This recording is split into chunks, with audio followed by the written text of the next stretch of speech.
2014 से लेकर अभी तक जो मोदी और शाह का क्रिटिसिज्म जो है that's not a normal thing. कोई ट्वीट करता है तो उसके ऊपर केस हो जाता है, कोई कुछ करता है उसको पकड़ लेते हैं, ऐसे करके तो वो नॉर्मल नहीं है।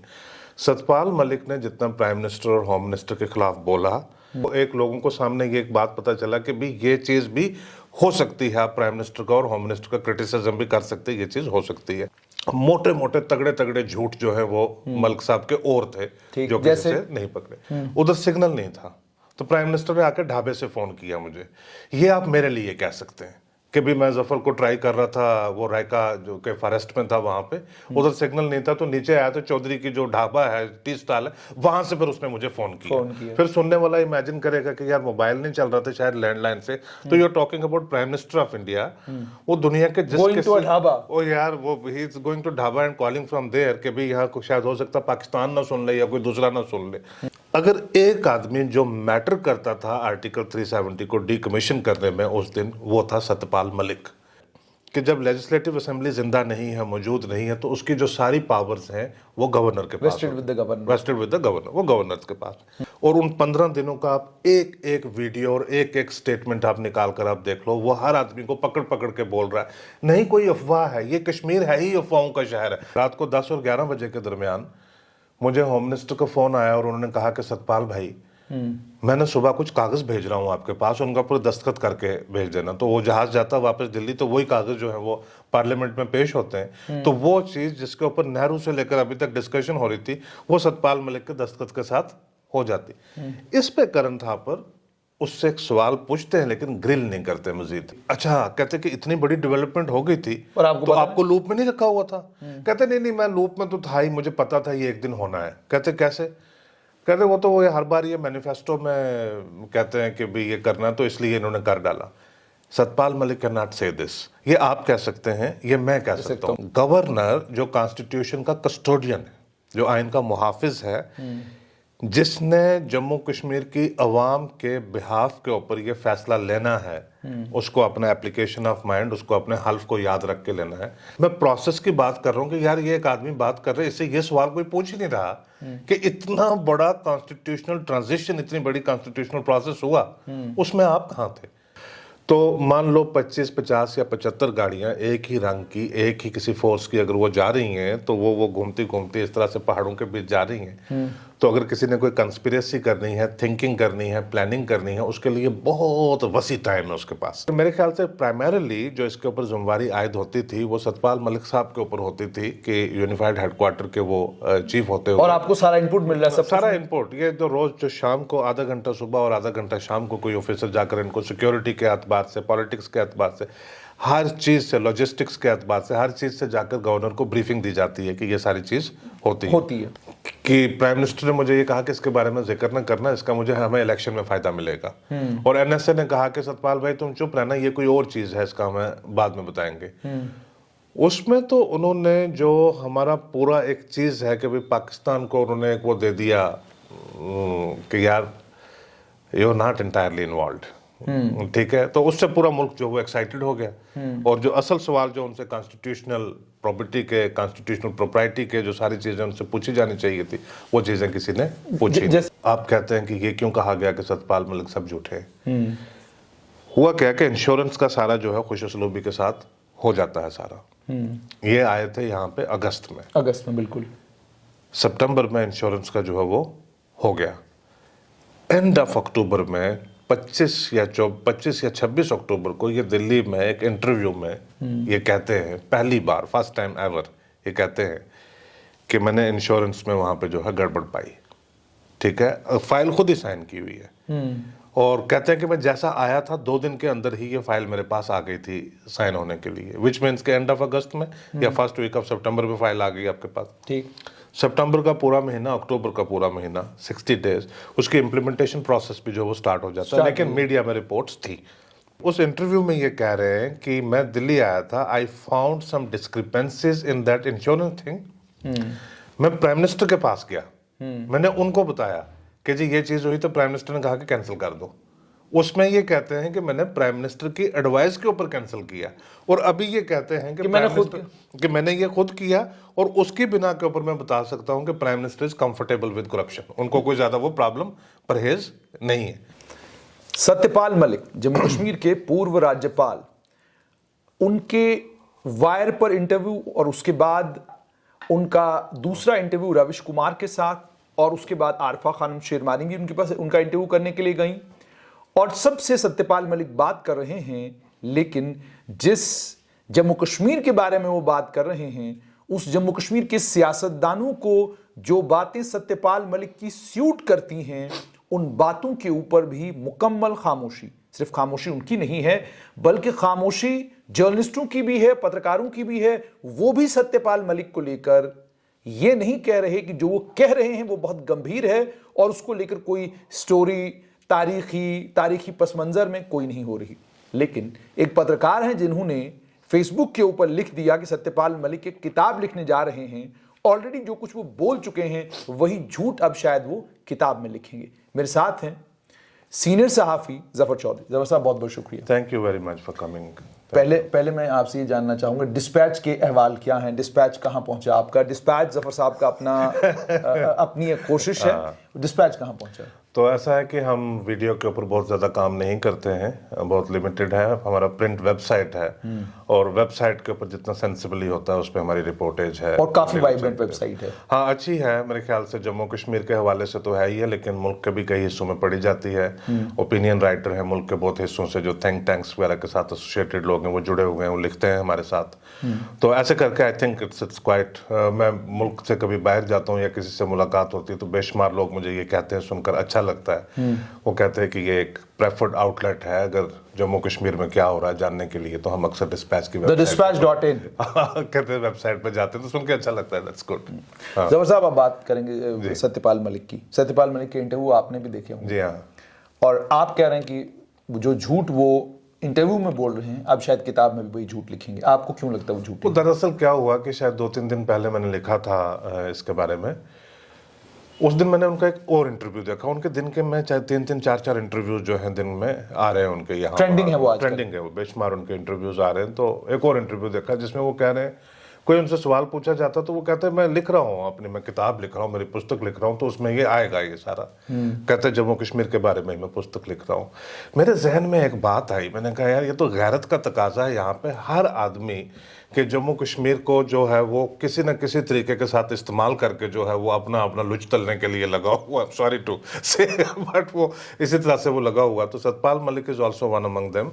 तो वो बहुत सारी चीजें वो अनाप शनाप इस तरह से वो बोलते रहते थे। वो मुझे लगा कि ये जो sum total of what he has said since 2018 till this date, जब से वो यहाँ पे आए थे तब से लेकर अभी तक वो सारी नजर घुमाकर मैं वो देखता हूँ, तो उसमें फ्लेक्सिबिलिटी, जब वो बात कहते हैं कि अच्छा जी ये गवर्नर हैं, कॉन्स्टिट्यूशनल पोजीशन के ऊपर ही शायद ठीक कह रहे होंगे, थोड़ी देर के बाद बात चलता पता चलता कि नहीं यार बात ढीली थी, ये कोई इसमें वो ज्यादा सदाकत नहीं थी। फिर कुछ देर के बाद क्या होता कि वो खुद ही उससे जो रिट्रैक्ट कर जाते हैं, कहते नहीं वो बात थी नहीं वो। फिर वो इस तरह से करके, तो मुझे लगा कि अगर किताब आ रही है तो मैं तो 2018 से पहले उनको बहुत ज़्यादा नहीं जानता था। तो 18 के बाद उन्होंने जम्मू कश्मीर के साथ जो हशर किया है, मतलब उन्होंने सच के साथ बहुत ज़्यादा इकोनॉमाइज किया उन्होंने। वो कैसे? बहुत जो हाथ टाइट रखा सच के ऊपर उन्होंने। तो मुझे लगा अगर किताब आ रही है तो वो भी शायद एक झूठ का पुलंदा ही होगा, इससे बढ़कर कुछ नहीं। वो ऐसे ये कि भी ये सत्यपाल, लेकिन जबर साहब मसला ये कि करण थापर जैसे जिम्मेदार जर्नलिस्ट, रविश कुमार जैसे जिम्मेदार जर्नलिस्ट, आरफा खानम शेरवानी वो इंटरव्यू कर रही हैं, और उसके बाद यूं कहिए कि जितना भी मीडिया में इस वक्त पोर्टल्स हैं वो तमाम उनके इंटरव्यूज कर रहे हैं। तो वजह क्या है? यानी मिल कोई नहीं रहा आपको हुकूमत के खिलाफ बोलने वाला, और अगर हुकूमत के खिलाफ बोलने वाला कोई एक मिल रहा है, टू थिंग्स कि करण थापर तो ऑफ कोर्स बहुत बड़े जर्नलिस्ट है और जिनसे मैं खुद भी बड़ी इंस्पिरेशन ड्रॉ करता हूं, लेकिन सवाल पूछना पड़ेगा ना, ऐसे तो बात नहीं बनेगी। दो चीज़ें हुई सत्यपाल मलिक के इंटरव्यू के साथ, दो चीज़ें हुई। पहली ये है कि आप देखेंगे 2014 से लेकर अभी तक जो मोदी और शाह का क्रिटिसिज्म जो है, that's not a normal thing. वो नहीं है। आपने देखा मुल्क भर के अंदर कोई ट्वीट करता है तो उसके ऊपर केस हो जाता है, कोई कुछ करता है उसको पकड़ लेते हैं, ऐसे करके, तो वो नॉर्मल नहीं है। सत्यपाल मलिक ने जितना प्राइम मिनिस्टर और होम मिनिस्टर के खिलाफ बोला, आप यकीन मानिए कि this is a part of my profession, मेरे के काम का हिस्सा है ये, कि जब करण थापर का मैंने उनका इंटरव्यू देखा 7-8 घंटे के अंदर, उसमें 7400 कमेंट थे नीचे। 7400 कमेंट में से मैंने फ्री बैठ के 3-4 घंटे लगा के मैंने कोई 3000 कमेंट जो है वो पढ़े मैंने कि लोग क्या कह रहे हैं नीचे। उनमें से 95% कमेंट जो है वो सतपाल मलिक की तारीफ कर रहे थे। वो उसको कहते हैं कि भाई वो एक लोगों को सामने ये एक बात पता चला कि भाई ये चीज़ भी हो सकती है, आप प्राइम मिनिस्टर का और होम मिनिस्टर का क्रिटिसिज्म भी कर सकते हैं, ये चीज़ हो सकती है। लेकिन वो इंटरव्यू क्या था, बुनियादी तौर के ऊपर जो चीज़ उन्होंने कही थी वो ऑलरेडी उससे 8-10 दिन पहले एक बेचारे किसी मतवस्त से यूट्यूब चैनल को उन्होंने वो इंटरव्यू दिया हुआ था जिसमें पुलवामा का उन्होंने जिक्र किया था। बिल्कुल वही इंटरव्यू देखा कहीं, जो एक सजेशन मिली करण थापर को, तो उन्होंने पिक कर लिया वही सवाल लगभग। देशबंधु लाइव था interview, Deshbandhu live, dB live ऐसे करके, तो वही सारी चीज वो पूछी। उसमें चीज एक आ गई है कि उसमें उन्होंने जिक्र कर दिया पुलवामा का। पुलवामा के जिक्र के साथ मुल्क पूरा जो वो हिल गया। वो मसला ये है कि ये जो बीजेपी है, मान लो कि बीजेपी की पूरी एग्जिस्टेंस, दारोमदार, सारी जो ग्लोरी है बीजेपी की, वो इसी के ऊपर है। Nationalism, patriotism, national security, security forces, जान दे देंगे, जान ले लेंगे, शहादत वगैरह, सारा ये इसी चीज़ के ऊपर है ना सारा। इसीलिए तो बीजेपी से गवर्नेंस के बारे में या किसी और पॉलिसी के बारे में, फॉरेन पॉलिसी के बारे में कोई सवाल ही नहीं पूछता, कि इसी के इर्द गिर्द सारी चीज़ घूमती है। उसके बीच आकर एक आदमी कह दे कि भाई वो जो फलां दिन 40 फौजियों की, जवानों की जो शहादत हुई थी उसमें हमारी लापरवाही थी, तो वो पूरे मुल्क को कहते कि ये हमें वो चीज़ मिल गई है जिसको हम बीजेपी की अब तनकीद कर सकते हैं उन्हीं की जुबान में। उसमें एक्साइटमेंट होगी। लेकिन उसी इंटरव्यू के अंदर मोटे मोटे तगड़े तगड़े झूठ जो है वो मलिक साहब के और थे जो किसी से नहीं पकड़े। एक तो मजाहिया है, लेकिन एक बहुत ज़्यादा सीरियस है।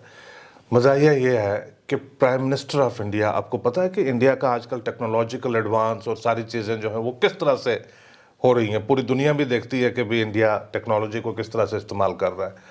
वो वहाँ पे हैं, फोटोशूट कर रहे हैं। फैक्ट है कि उस दिन वो फोटोशूट कर रहे थे, उधर सिग्नल नहीं था, तो प्राइम मिनिस्टर ने आकर ढाबे से फ़ोन किया मुझे।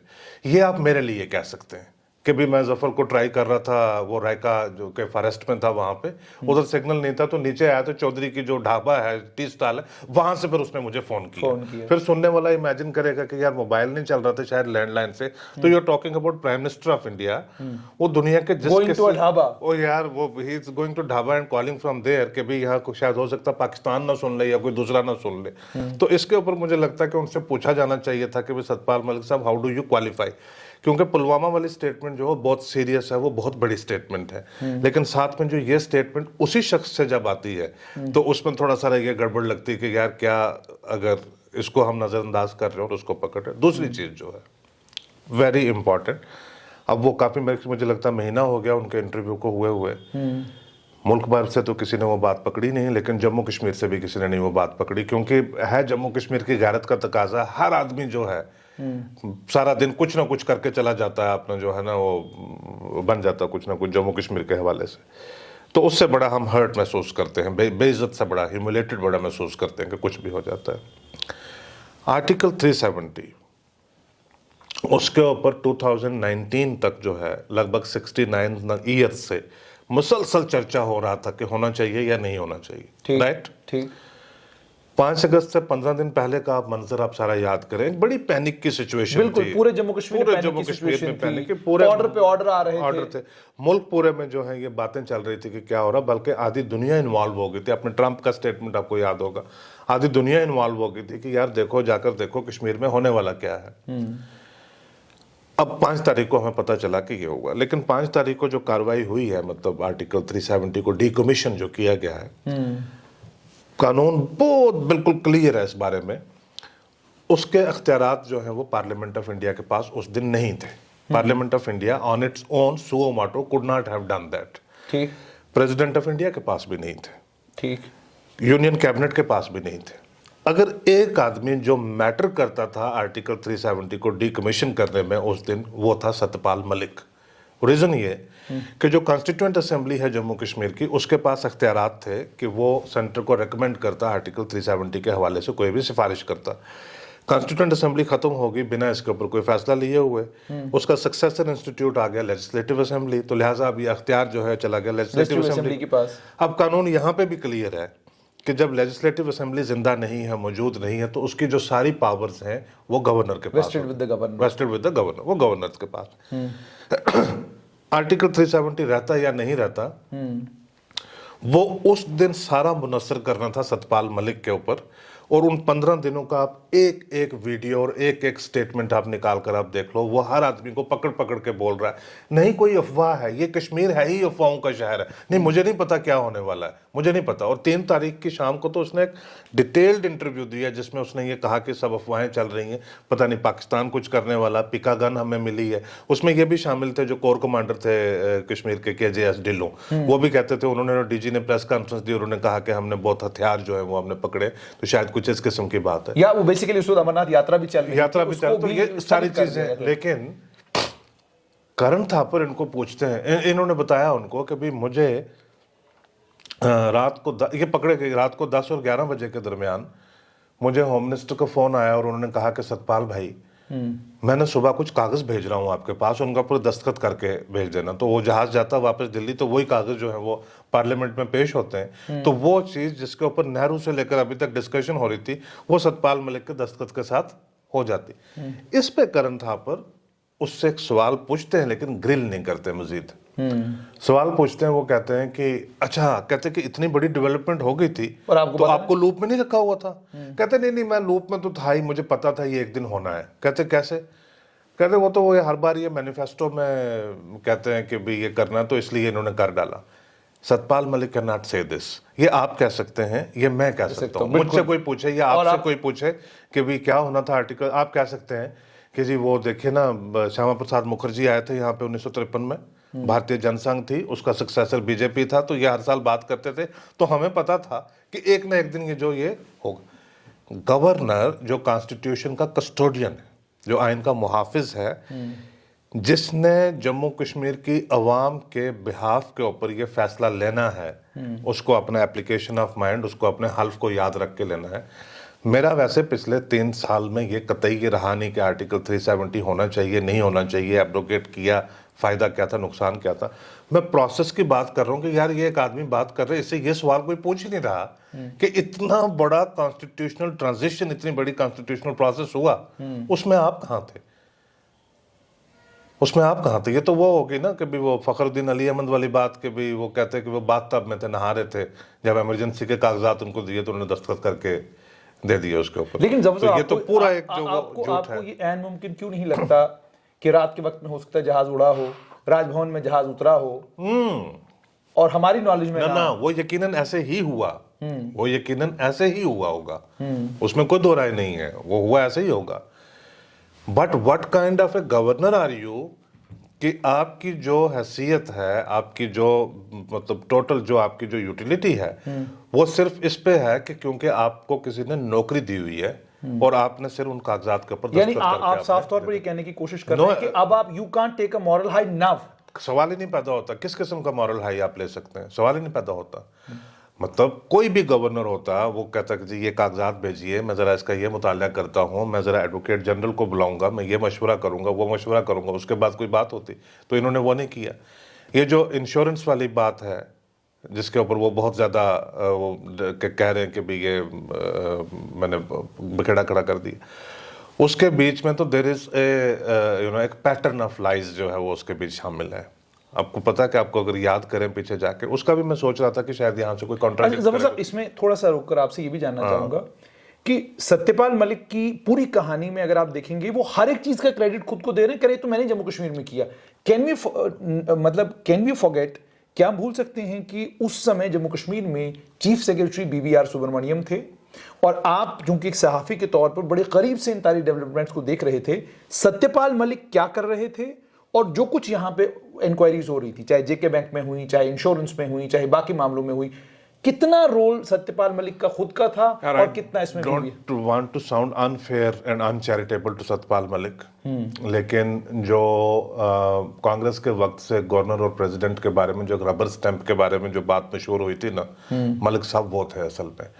दरअसल हुआ क्या कि आप देखिए कि 19 जून 2018 को जब आप सत्यपाल मलिक के लिए कह रहे हैं वो रबर स्टैंप थे, मेरे ख्याल से, अब देखिए ना 2-3 चीजें मैं आपको बताता हूँ कि 19 जून 2018 इस वक्त जितना कुछ वो बोल रहे हैं उसमें कोई रिस्पांस, कोई रिएक्शन ना तो प्राइम मिनिस्टर दे रहे हैं, ना होम मिनिस्टर दे रहे हैं, और ना ही जम्मू कश्मीर की सियासतदान। प्राइम मिनिस्टर का तो एक चीज मैंने स्टडी की है कि जब प्राइम मिनिस्टर अंडर क्रिटिसिज्म होते हैं वो कभी किसी बात का जवाब नहीं देते, वो that's how he overcomes everything. वो उन्होंने एक चीज जो है वो पठानकोट के ऊपर आपको पता है कि उनका कितना क्रिटिसिज्म हो गया था, वो लाहौर गए थे और 10 दिन के अंदर पठानकोट हो गया, तो सब ने उनको, पार्टी के अंदर से लोगों ने सवाल पूछने शुरू कर दिए कि आपको लाहौर जाकर पाकिस्तान से दोस्ती करने की जरूरत क्या थी अगर उन्होंने यहाँ पर दहशतगर्दी कर दी। उस दिन से लेकर आज तक प्राइम मिनिस्टर की स्टेटमेंट उस बात के ऊपर कोई नहीं है। वो फिर एक्शंस के जरिए बाद में कोई चीज़ जो है वो एग्जिबिट करते हैं ताकि लोगों को अंदाजा हो जाए। He does not gets embroiled into anything, वो किसी चीज़ में वो एम्ब्रॉयल नहीं होते।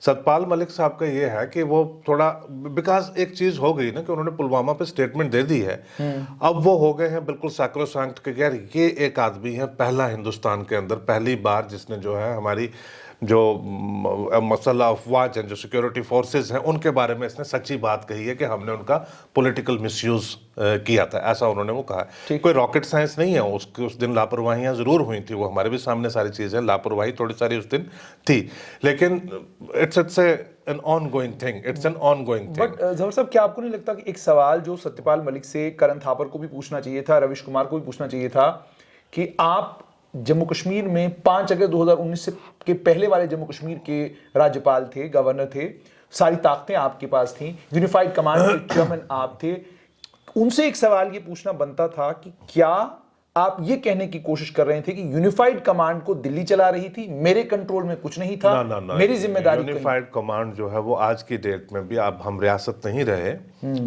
यूनियन टेरिटरी है, ज्यादातर अख्तियारात अब दिल्ली के पास हैं, लेकिन जो यूनिफाइड हेडक्वार्टर्स है उसकी जो कमांड है वो अभी भी यहाँ के लेफ्टिनेंट गवर्नर के पास है।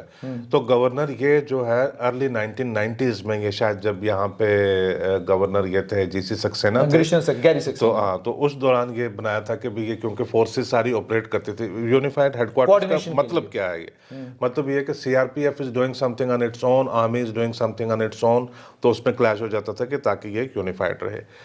उस दिन पे मैं आपको ले जाता हूं, जो 14 फरवरी की जो बात है उस दिन के ऊपर मैं ले जाता हूं। यकीनन लापरवाही उसके बीच वो थी।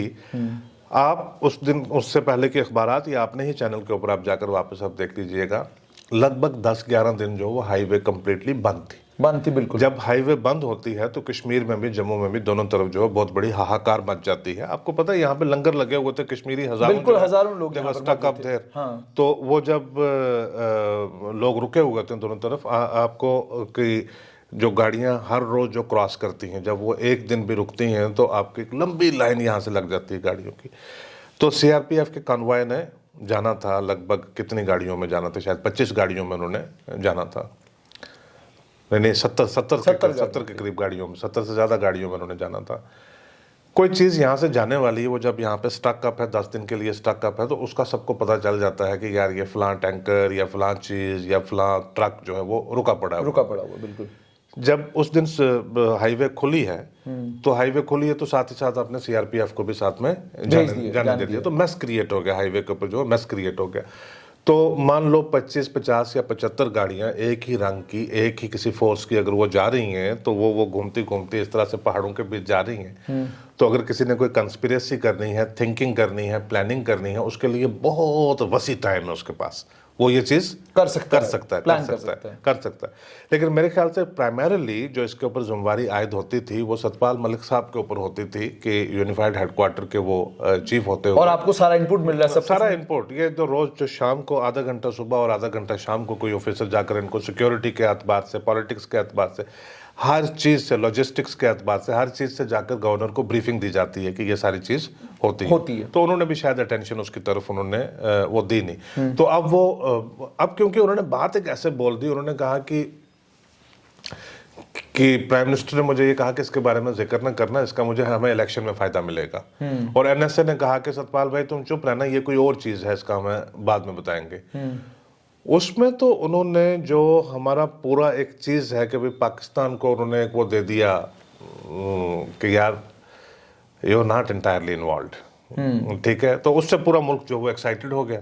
और जो असल सवाल जो उनसे कॉन्स्टिट्यूशनल प्रॉपर्टी के, कॉन्स्टिट्यूशनल प्रोप्राइटी के, जो सारी चीजें उनसे पूछी जानी चाहिए थी, वो चीजें किसी ने पूछी। जैसे आप, हाँ जी, आई वाज जस्ट वंडरिंग कि इंश्योरेंस के मामले में जो है वो आप भूल ना जाए, जो इंश्योरेंस का, जिसके ऊपर अभी जो सीबीआई की इन्वेस्टिगेशन चल रही है और जिसके ऊपर वो कह रहे हैं कि ऑलरेडी एंटी करप्शन ब्यूरो ने एक लंबी चौड़ी इन्वेस्टिगेशन की, उसमें क्लीन चिट भी दिया गया, उसके बाद ये मामला सीबीआई के हवाले हुआ, वो भी तब जब सत्यपाल मलिक ने इसके ऊपर हंगामा किया। क्या मजे की बात है, मैं आपको बताता हूँ क्या मजा है। आप कहते हैं कि ये क्यों कहा गया कि सतपाल मलिक सब झूठे हैं। हुआ क्या कि इंश्योरेंस का सारा जो है खुश उसलूबी के साथ हो जाता है सारा। ये आए थे यहाँ पे अगस्त में बिल्कुल। सितंबर में इंश्योरेंस का जो है वो हो गया। एंड ऑफ अक्टूबर में 25 या 26 अक्टूबर को ये दिल्ली में एक इंटरव्यू में ये कहते हैं, पहली बार, फर्स्ट टाइम एवर ये कहते हैं कि मैंने इंश्योरेंस में वहां पे जो है गड़बड़ पाई। ठीक है, फाइल खुद ही साइन की हुई है और कहते हैं कि मैं जैसा आया था 2 दिन के अंदर ही ये फाइल मेरे पास आ गई थी साइन होने के लिए, विच मीन्स के एंड ऑफ अगस्त में या फर्स्ट वीक ऑफ सितंबर में फाइल आ गई आपके पास। ठीक। सितंबर का पूरा महीना, अक्टूबर का पूरा महीना, 60 डेज, उसकी इम्प्लीमेंटेशन प्रोसेस भी जो वो स्टार्ट हो जाता है। लेकिन मीडिया में रिपोर्ट थी, उसमें थे इंश्योरेंस में जो इश्यूज कुछ पॉइंट आउट किए गए थे, वो मीडिया में रिपोर्ट्स कि जो ब्रोकर था वो भी फर्म का अपना ही था, तो और चीजें उसमें थी। और इंटरव्यू उन्होंने दिया। जब इंटरव्यू के बाद शोर मचा, इंटरव्यू में आप वो जाइए, जाकर इंटरव्यू आप दोबारा देखिएगा। करण थापर को ये कहते हैं कि मैं सेफली कह सकता हूं कि प्रधानमंत्री को करप्शन के साथ कोई ज्यादा प्रॉब्लम नहीं है, prime minister is okay with corruption. बिल्कुल। उस इंटरव्यू में ये क्लियरली कह रहे हैं, I am not defending anyone. इस पॉलिटिक्स में you are just trying to, इस पॉलिटिक्स में, जिंदगी में ये बात याद रखना कि किसी को कभी डिफेंड नहीं करना, ठीक, किसी को डिफेंड नहीं करना। Just for the purpose of that interview, उस इंटरव्यू में ये कह रहे हैं कि मैं दिल्ली आया था, I found some discrepancies in that insurance thing. मैं प्राइम मिनिस्टर के पास गया, मैंने उनको बताया कि जी ये चीज हुई, तो प्राइम मिनिस्टर ने कहा कि कैंसिल कर दो। उसमें ये कहते हैं कि मैंने प्राइम मिनिस्टर की एडवाइस के ऊपर कैंसिल किया, और अभी ये कहते हैं कि मैंने ये खुद किया, और उसकी बिना के ऊपर मैं बता सकता हूं कि prime minister is comfortable with corruption, उनको कोई ज्यादा वो प्रॉब्लम परहेज नहीं है। दूसरी दिलचस्पी की बात, अगर ये इंश्योरेंस को कैंसिल करके उसके बाद इंटरव्यू देते तो वो बात एक अलग थी। इन्होंने इंटरव्यू दिया, शोर मचा, उसके दूसरे दिन जो है वो गवर्नमेंट का ऑर्डर आया कि Satyapal Malik has ordered foreclosure of insurance. अब 2 दिन के अंदर मुझे पता नहीं कि क्या मामला हुआ, कोई ना कोई चीज तो इशू तो कोई डेवलप हुआ कि उसी फोरक्लोजर में इन्होंने जो है एसीबी को बोल दिया कि आप इस मामले पड़ताल करें। एसीबी ने, मुझे लगता है कि with in 10 days, I think वो शॉर्टेस्ट पॉसिबल। ये बात कब हो रही थी? ये 26-27 अक्टूबर को हो रही थी, जब श्रीनगर में दफ्तर बंद हुए हैं और दरबार मूव होने वाला था। इस दौरान ये दिल्ली गए, वहां पे जाकर इन्होंने इंटरव्यू वगैरह दी है, और जब दरबार मूव यहाँ पे खुलने वाला था, सेक्रेटरीट खुलने वाला था, तो तब तक इनका जो वो क्लीन चिट भी आ गया कि इसमें कोई बात नहीं है। तो इसमें झूठ का एक पूरा पैटर्न जो है वो आपके सामने आ गया। लेकिन जफर साहब, जो इंटरव्यू उन्होंने दिया, उस इंटरव्यू में वो ये कहते हैं कि मैंने प्राइम मिनिस्टर को जब ये बताया, उन्होंने कहा बहुत अच्छी बात है सत्यपाल भाई, आप इसको कैंसिल करिए, लेकिन जिन लोगों के नाम मैंने उनको बताए उनके खिलाफ कोई कार्रवाई नहीं हुई। नाम बताया कि मतलब वो ये बताना चाहते हैं ना कि भाई रिलायंस इसमें इन्वॉल्व था, तो आपने जो अनिल अंबानी को टॉप से जाके क्यों नहीं पकड़ा? नहीं, उसके अलावा उन्होंने राम माधव का नाम लिया, उसके अलावा कुछ और लोग नहीं, उसमें आपको शुरू अपने फाइनेंस डिपार्टमेंट से होना है ना। उसमें फाइनेंस डिपार्टमेंट में अगर आपने प्रिंसिपल सेक्रेटरी फाइनेंस के ऊपर, जिसने फाइल आपके सामने मूव की थी, जिसने अगर डिस्क्रिपेंसीज थी, ओवरलुक की थी, उसके लिए तो प्राइम मिनिस्टर से परमिशन की कोई जरूरत नहीं है, तो आप उसको वहां से पकड़ो ना। वहां से पकड़कर जब आप दूसरी स्टेज के ऊपर जाते हो तो आप कहते हो कि यार ये मैंने ये किया है, मैंने इसमें ये डिस्क्रिपेंसी पाई थी, मैंने उस अफसर को जो है दर्द दबोचा है। अब नेक्स्ट नाम जो है वो मेरे सामने आ रहा है, राम माधव का। तो अव्वल तो पूछने की जरूरत नहीं है, आप मूव करो, लेकिन अगर उसमें आप पूछ रहे तो फिर उस स्टेज के ऊपर आप जाकर पूछो, तब जाकर बात बनती है। आप तो बिल्कुल जो है ना उसको मैस अप कर रहे हो पूरी तरह से। यहाँ पे बता रहे हो कि वो मैंने किया, prime minister is comfortable with corruption, और उस वक्त आपने बताया था कि मैंने प्राइम मिनिस्टर से पूछा और उन्होंने ही मुझे कहा कि आप इसको स्क्रैप कर दीजिए। आपका जब ये टेलीविजन के ऊपर आपकी ये सारी चीज आ जाती है, उसके बाद आपका दूसरे दिन जो है वो ऑर्डर आता है कि भाई mister Malik has ordered foreclosure, और ये चीज हुई है, इंक्वायरी ऑर्डर कर दी है, दरबार मूव हो रहा है। उस दौरान आपका वो जो हियातस होता है, 10 दिन का बीच में गैप होता है, उसके शुरुआत में ये सारे इंटरव्यू हो रहे हैं, और जब वो खत्म होता है, सेक्रेटरीट वगैरह जम्मू खुलता है, तब तक क्लीन चिट भी आपके पास आ गई हुई है। जब क्लीन चिट आ गई थी, आपके होते हुए, आपके गवर्नर होते हुए भी आपको 2 महीने ही हुए थे, उसके बाद 12 महीने और आप गवर्नर रहे, 1 साल और गवर्नर रहे। वो इशू जब आपने खुद ही वहां पे क्लोज कर दिया था, तो अब आप फिर कह रहे हैं कि वो स्कैम है। मतलब यू सेड कि उसमें और जफर साहब, कुछ नहीं मिला उसमें। ये भी इसमें ये है कि आपने सीबीआई के हवाले मामला क्यों नहीं किया उस वक्त? आपने क्योंकि खुद अपने हाथों से क्लीन चिट दी हुई है, ACB is directly under governor, कि आपने अपने हाथों से क्लीन चिट आपने खुद दी हुई है कि भाई इसमें कुछ गलत नहीं मिला है, तो आप कैसे करोगे सीबीआई के हवाले? लेकिन जफर साहब यहाँ ये तो सारी बातें अपनी जगह ठीक है, लेकिन अब आपसे भी मैं ये अंडरस्टैंड करना चाहूंगा कि करण थापर, रविश कुमार, आरफा खानम शेरवानी या बाकी जितने भी जर्नलिस्ट हैं, क्या आप इस बात को मानेंगे कि जब आप सवाल पूछने के लिए जाते हैं, आप भी एक प्री सेट माइंडसेट के साथ जाते हैं, आपको क्या सवाल पूछना है, किस लाइन पर आपने सवाल पूछना है, आप एक जगह हाइपर क्रिटिकल होना चाहते हैं और एक जगह पर आप जो है ज्यादा क्रिटिकल नहीं होना चाहते? देखिए, मैंने ये कहा ना कि जैसा उन्होंने कहा कि पुलवामा में गवर्नमेंट की लापरवाही थी, तो बाकी सवाल ही सारे वहीं पे खत्म हो गए, सारी चीजें वहीं पे खत्म हो गई, क्योंकि ये वो चीज है कि जिस पे आप असल में जो है वो पकड़ सकते हैं ये सरकार एक को। चीज और भी तो नहीं जफर साहब इंडिकेट कर रहा कि इंटरव्यू करने के लिए जब हम जाते हैं, इनहेरेंट बायसेस के साथ हम इंटरव्यू करने के लिए जाते हैं, या आपको लगता है कि इस समय जो पत्रकारिता हो रही है उसमें लोग दो खानों में बटे हुए हैं, या तो आप एंटी मोदी हैं या आप प्रो मोदी हैं, और इसी की वजह से वो जो सच्चाई कहीं है, दैट इज द कैजुअलिटी? देखिए, जो प्रो गवर्नमेंट मीडिया है, जो dominant main stream media, television सारा, जिसको नाम दिया गया गोदी मीडिया का, उस पर मुझे जरा भर भी डाउट नहीं है। वो तो पूरी तरह से गवर्नमेंट के स्पोक्स पर्सन की तरह वो बात करते हैं, इसमें कोई वो शक नहीं है। They just work for the government, जैसे गवर्नमेंट का ही एक हिस्सा हो। लेकिन ये जो कुछ नाम जिनके आपने लिए, जैसे करण थापर हो गए, रवीश कुमार हो गए, आरिफा हो गई, या कुछ ये लोग हो गए, these are some of the finest journalists, I mean, कि इस किस्म के जर्नलिस्ट हैं जिनको इस मुल्क की जमहूरियत को, फ्रीडम ऑफ जो स्पीच है उसको ज़रूरत है इनकी। लेकिन ये इतने वन साइडेड हैं पूरी तरह से कि वो फिर कहानी जो है वो इम्पैक्ट अपना क्रिएट नहीं कर सकती। अगर ये लोग सतपाल मलिक को सिर्फ पुलवामा के इर्द गिर्द ही घुमाते रहेंगे, फिर जो ये इम्पैक्ट क्रिएट करना चाहते हैं वो क्रिएट होगा नहीं, क्योंकि सब लोग कहेंगे कि आप एक पर्टिकुलर एजेंडा सर्व कर रहे हैं। लेकिन हाँ, सतपाल मलिक को अगर आपके साथ में ये भी पूछेंगे कि आपने बहुत धड़ल्ले के साथ कहा था कि J&K बैंक में बहुत बड़ा स्कैंडल हुआ है, लेकिन आपने 10 दिन के अंदर अंदर ही चेयरमैन के साथ यारी डाल ली और आप जगह जगह उसके साथ सेल्फियां लेते नजर आए, और वो मुल्क के मुख्तलिफ हिस्सों में ब्रांचें आप इनाग्रेट करते, और फिर आपने जब तक आप यहाँ पे थे तब तक आपने J&K बैंक की तारीफ में बहुत सारी बातें की, कसीदे पढ़े, लेकिन उसी दौरान चेयरमैन जो है वो अरेस्ट भी हो गया और आपको इस बात का पता भी नहीं था। आप किस किस्म के गवर्नर थे, कौन सी सच की अलंबरदारी आप कर रहे हैं? अगर वो साथ में ये सवाल भी पूछते ना, फिर लोगों के सामने सतपाल मलिक का एक जो आंकलन करना जो है वो आसान हो जाता कि ये कौन है सतपाल मलिक, जो इमेज क्या बात कर रहे हैं, जो ऑलरेडी। और एक और चीज भी थी कि जब सत्यपाल मलिक यहाँ पर थे भी, हाँ, तो शायद एक मात्र ऐसे राज्यपाल थे जिस राज्यपाल की इमेज लोगों के बीच में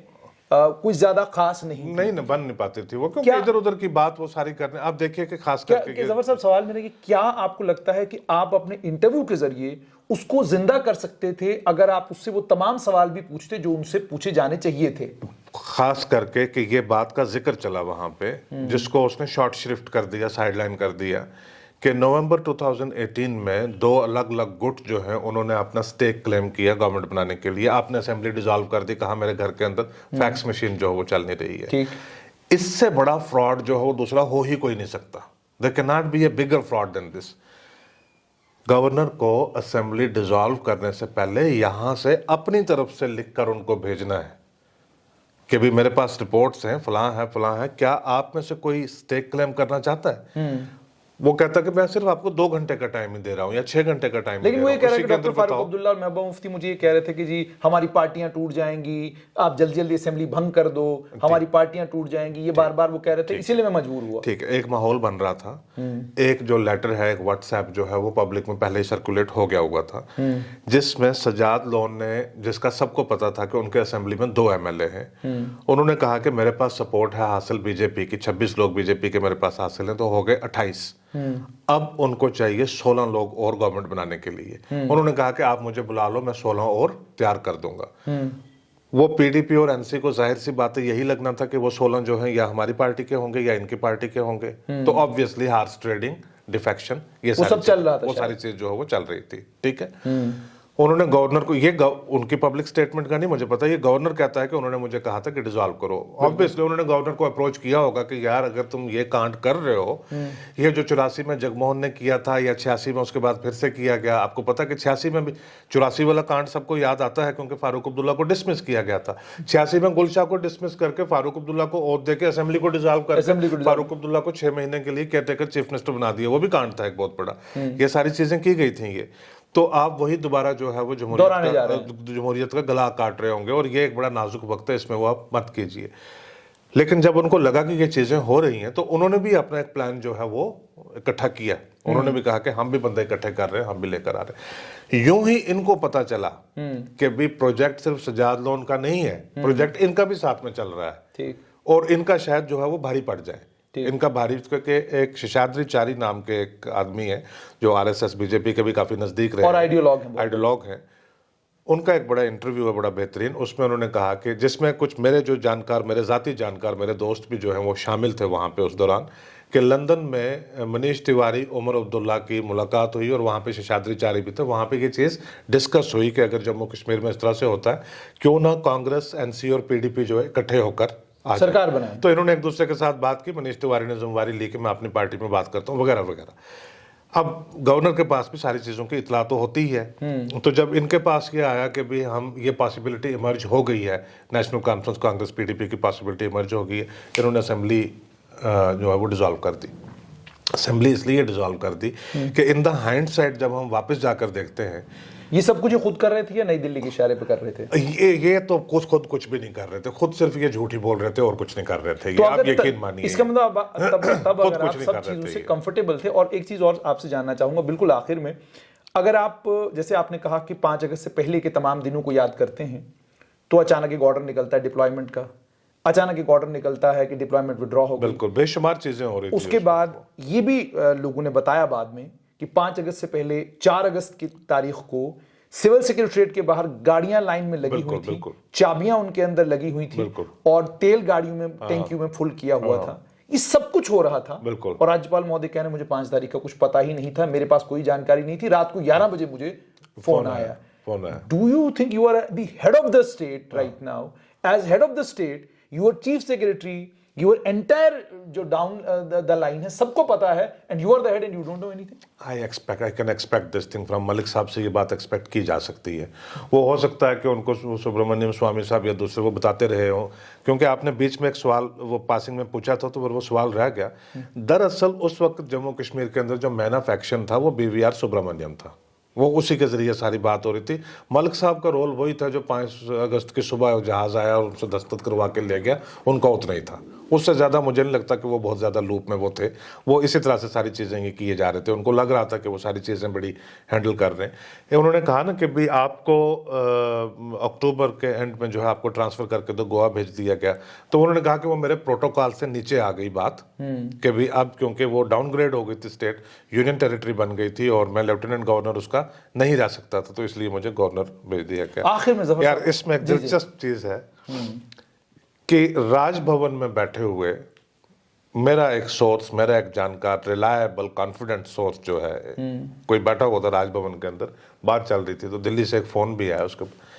सतपाल मलिक साहब पूरी तरह से इस बात के ख्वाहिशां थे कि अगर ये जब यूनियन टेरिटरी अब इसने शेप अप कर देना था 31 अक्टूबर को जो है वो शेप अप कर देना था, तो अब गवर्नर को जो डाउनग्रेड होकर है लेफ्टिनेंट बनना था, वो इस बात के 100% ख्वाहिशां थे कि वही एलजीबी रहे, कंटिन्यू करें, वही एलजीबी रहे। वो इस बात के 100% ख्वाहिशां थे। लेकिन उनको ये तो मरकज ने देखा ना कि यार ये अच्छा नहीं लगेगा कि अभी जैसे ये अब ऐसी नहीं कि ऐसी मिसालें नहीं है। अभी जो गवर्नर आए हुए हैं, लेफ्टिनेंट गवर्नर लद्दाख में, तो ये तो बड़ी रियासत के गवर्नर थे उधर नॉर्थ ईस्ट में, तो लेकिन वहां से डाउनग्रेड होकर तो एलजी आए। तो मरकज की मर्जी है, कर सकते हैं, भेज सकते हैं, ये मौजूदा तो कुछ भी हो सकता है। जफर साहब आपसे बिल्कुल आखिर में एक सवाल, बहुत अहम सवाल है, इस पर किसी ने कभी किसी से पूछा नहीं। मरकज ने अगर ये तय कर लिया था कि 5 अगस्त 2019 को हमने जम्मू कश्मीर को यूनियन टेरिटरी में तब्दील कर देना है, और इसकी तैयारियां अगर 2014 से शुरू हो रही थी, तो आप एक खामोश रहने वाले आर्मी के जनरल को भी जम्मू कश्मीर का एलजी बनाकर भेज सकते थे, गवर्नर बनाकर भेज सकते थे। आप एक पूर्व रॉ चीफ को भेज सकते थे, आप एक retired IAS officer, retired raw के किसी बड़े टॉप अफसर को यहाँ भेज सकते थे। आपने सत्यपाल मलिक को क्यों भेजा? अगर मैं दिल्ली में होता और मैं दिल्ली के नजरिए से सोचकर मैं अगर आपको बताता, सतपाल मलिक से बेहतर चॉइस हो ही नहीं सकती थी। वजह? और यार उसने, आपको देखो कि लोगों को कितना एंगेज करके रखा, उसने इतनी एंटरटेनमेंट लगा के रखी कि भी मैंने मिलिटेंटों को बोला कि तुम पॉलिटिशियंस को मारो। कोई भी आपके पास कोई रिटायर्ड रॉ का चीफ होता, आईबी का चीफ होता, जनरल रिटायर्ड होता, वो खामोश रहता, वो उस अपने प्रोसेस में, उस प्रोसीजर में लगा रहता। और शायद इसने लोगों को इतना एंगेज करके रखा, इतना पॉलिटिकली जो है ना, इतना एंगेज करके इसने रखा। कभी कहा कि जी मुझे स्कैंडल ढूंढ लिया मैंने, कभी कहा मैंने कोई चीज़ ढूंढ ली है, कभी कुछ। तो ये एक जो है डेली एक जो आपका जो एंटरटेनमेंट एंगेजमेंट वैल्यू है पॉलिटिकली, वो इसने इतनी करके रखी कि उससे मेरे ख्याल से ये सबसे बेहतर आदमी था। एक चीज़। दूसरी ये कि कुछ जो होते हैं, जैसे पास्ट में आपके पास जो रहे हैं लोग यहाँ पे, तो वो they want to keep their hands clean. Okay, वो बाद में इंटरव्यू देते फिरें कि जी ये हुआ था, वो हुआ था, तो वो लोग कहें कि अच्छा तब आप क्या कर रहे थे जब ये चीज़ हो रही थी। They would want to do things right there at that time, कि भाई बाद में मुझे हमें हो सकता है कि किसी टाइम पे कोई पूछेगा कि आपने जम्मू कश्मीर के 13-14 मिलियन लोगों के बिहाफ के ऊपर लेजिस्लेटिव असेंबली के राइट्स को एक्सरसाइज करते हुए आपने ये सेंटर को रेकमेंड करके भेजा कि आर्टिकल 370 को कमीशन कर दो, तो आपने किन किन चीज़ों को लेकर आपने सोच कर ये फैसला लिया। जिन लोगों का आप मेंशन कर रहे हो, तो वो फिर सोचते हैं इसके बारे में कि हम अपने आप को, इस मुल्क को, इसको, आइन को, कॉन्स्टिट्यूशन को, ओथ को हम क्या जवाब देंगे। तो सतपाल मलिक साहब के लिए ये सारी चीज़ें को ज़्यादा मैटर नहीं करती थी।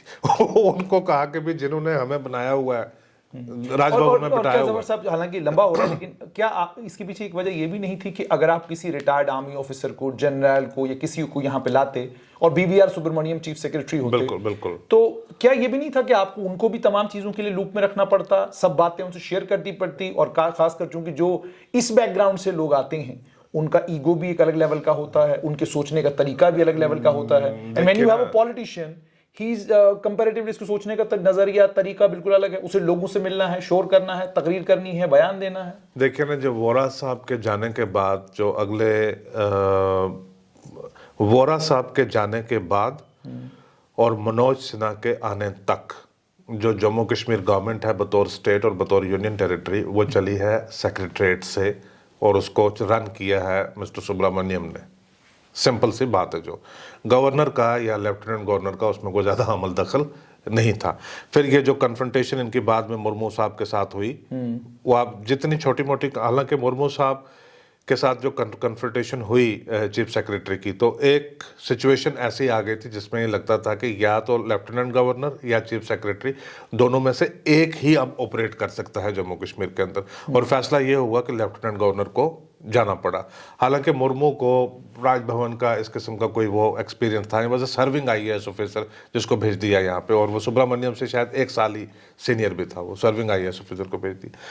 मान लीजिए उस सेंसिटिव टाइम में 2018 के और 19 के उस सेंसिटिव टाइम में इसी तरह से कोई रिटायर्ड आईएएस ऑफिसर होता, कोई किसी एजेंसी का चीफ रिटायर्ड होता या कोई आर्मी चीफ होता, तो वो तो सारी चीज़ें राजभवन में मंगवाया करता। चीफ सेक्रेटरी को भी कहता कि यार आओ ना यहाँ पे ज़रा बातचीत करते हैं, तो मुझे बताओ ये हो क्या रहा है। तो ये तो सुब्रमण्यम तो सारी चीज़ें खुद ही कर देते थे, तो जो सिस्टम वहाँ से रन करता था। तो इसलिए उस दौर के लिए 2 पॉइंट ऑफ व्यू से, नंबर 1 कि आपके पास एक एंटरटेनिंग गवर्नर जिसने सबको एंगेज करके रखा हुआ, और हर रोज एक कोई नया शोशा, कोई नया फलसफा, कोई नई चीज जो है वो छोड़ चल रहे रही मार्केट में, कोई नई पसूड़ी डाली हुई है, तो लोग बिजी हैं उसके साथ, अपने लगे हुए हैं।